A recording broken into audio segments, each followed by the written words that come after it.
Welcome to the channel, guys. My name is One Shot, and today in this video what are we going to be doing is we're going to be discussing how to set up a netduma when you have an open NAT type, as well as all your speeds. When you first get a netduma, there's nothing really in there to tell you how to set it up. I was having issues with a trader IP address. I was having issues with a closed NAT type on my Xbox and Call of Duty. I wasn't getting enough speed, so I'm going to walk you through the steps. I'm going to show you the forum that I found from netduma Fraser. He's an administrator over there at netduma, as well as the actual steps on where to go here on the netduma itself. So we're just going to jump right into it.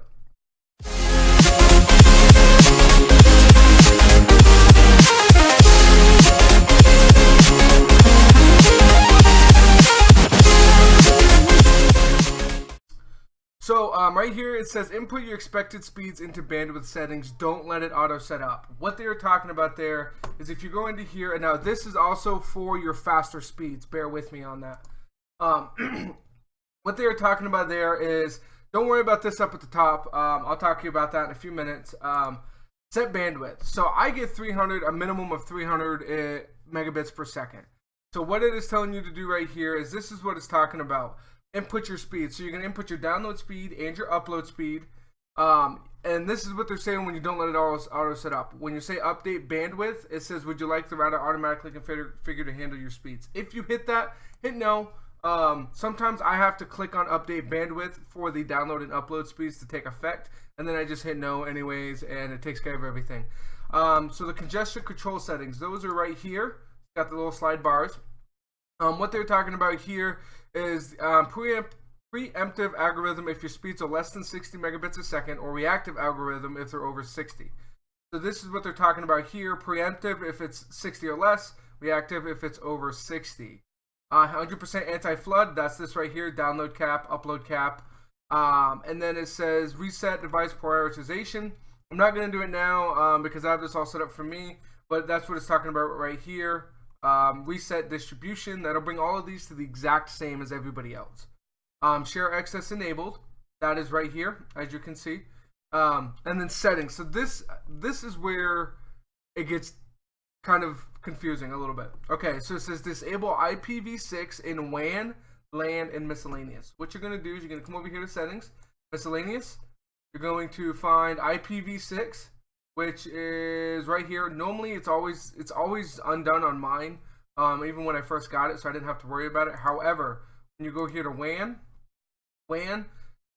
I had to disable the IPv6 here.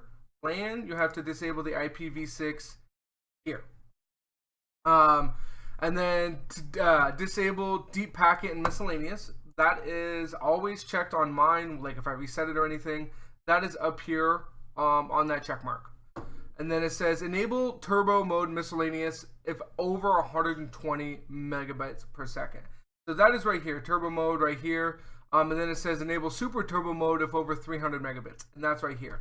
Now, I'm gonna tell you, for me personally, I don't know if it's gonna be this way for everybody. When I was under 300 megabits per second, if I had just the turbo mode clicked, I was able to get my full speeds of 150.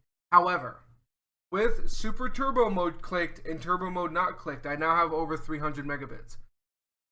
I have to have both of these clicked in order for it to get my full speeds. I don't know why. I just know that that's the way it is for me. And that is what this is right here. It says congestion control disabled. To achieve super turbo speed, congestion control features are disabled if you want them. If you want to use them, disable super turbo mode in settings / miscellaneous. I can't do that. I don't have a choice. It's just the way it works. It says it's disabled. We'll see how it works when I'm streaming. I'm hoping I can still do it, but yeah, I can't. If I disable it, I don't get my full speeds. I get like 50 megabits per second compared to my 300. I'm going to try it like this. Hopefully it's going to take care of everything and all my distribution settings on that aspect.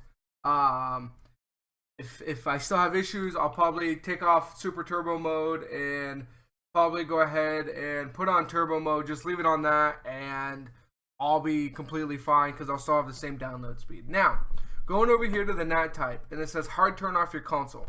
For Xbox, I know you can push and hold the home button. But for 10 seconds, it'll shut off there, or you can go to your settings, go to your power and startup, go to shut off console, and then go to full shutdown. PlayStation, I believe it's the same way in terms of you can push and hold the power button. I don't know if they got an actual power button on the back. I don't know PS4. But the biggest thing that you need to do when you're setting this up is it says right here, disable your geo filter. This is your geo filter. So this is what allows you to pick your host and ban your host to make sure that you have a good connection. So right here it says enable, disable. So right now it's disabled. And then what you're going to do is you're going to go to your hub, modem, and R1 WAN IP for device manager into the DMZ hub. What they're talking about there. If you go to right here, where it's got your little arrows and stuff like that, this is the WAN IP. So what you're going to do is you are going to, if you click on view other router interface, I currently have an Aries panoramic Wi-Fi router. It's going to load up, do all of its things. You can go ahead and search YouTube or the internet for your own particular router. I'll show you on this one so you guys know. So how I set up the DMZ for me, I go into firewall. And of course you got to log into your router. Most of them are 192.168.0.1 on most of them to get into the basic default one. And then I'm going to go down here and collect the DMZ. Again, this is only on the Aries routers as far as I know. Make sure you guys check and see what you guys got for routers. Alright, and then you're going to go ahead and put in the private IP. What that is this right here. So you're going to take the 192.168.0.2. You're going to go ahead and put it over here into the DMZ at 192.168.0.2. And then you're going to go ahead and click enable and apply for that. And then the other thing is UNP and port forwarding disabled on the hub. On mine, that is in LAN settings, which is local area network. And for me, that is the UPnP right here. Just unclick that. That opens and closes ports automatically. Go ahead and click apply. Now, I'm sure a lot of you are going to be like, well, why do I want to do that? I'm going to leave everything exposed. Well, this is one of the risks that you have. However, when we get into the next step, you do have a open and closed ports on the netduma. This is completely up to you. The other way to do it is port forwarding, but we're going to do that in just a second. So obviously, as you can see, I have those unclicked. You hit apply, it applies it. Then you come back here to your device manager. You're going to go down here to settings, and you're going to go here to UPnP. You're going to make sure that that's checked in and that's applied. That's going to open and close your ports automatically. For me personally, I was having issues with my party chat and its radar address. I also set up the DHCP lease. Now what that is that's right here up top, as you guys can see right here. XI1 shots, that's the name of my console. You're going to go ahead and click reserved, and then it's a host number. It has to be a 3-digit number. It can't be 000, so I just put in 100. Works for me. And then the other option to do too, if you didn't want to do the UMPN, is port forwarding. I believe that there's some kind of a risk with that too. But I'll leave that, guys, up to you. I don't know how to do that. I'm not going to get into that. So I'm not going to worry about it. So it says right here, it says UMP or port forwarding enabled on the netduma, not both. And then right here in miscellaneous settings, there's another UPnP forwarding that you want to make sure is disconnected in the miscellaneous settings. So don't get those two confused. And then what you're going to do is you're going to boot up your console. You're going to let your console do its thing. You're going to go ahead and let it boot up. You're going to go to your settings, and then you're going to be able to go check your NAT type in your settings. On Xbox, you go to settings, network, and then when network pops up, you're going to see it's going to say, strict, type, open, whatever. It should say open. If for PlayStation, that is NAT type 2.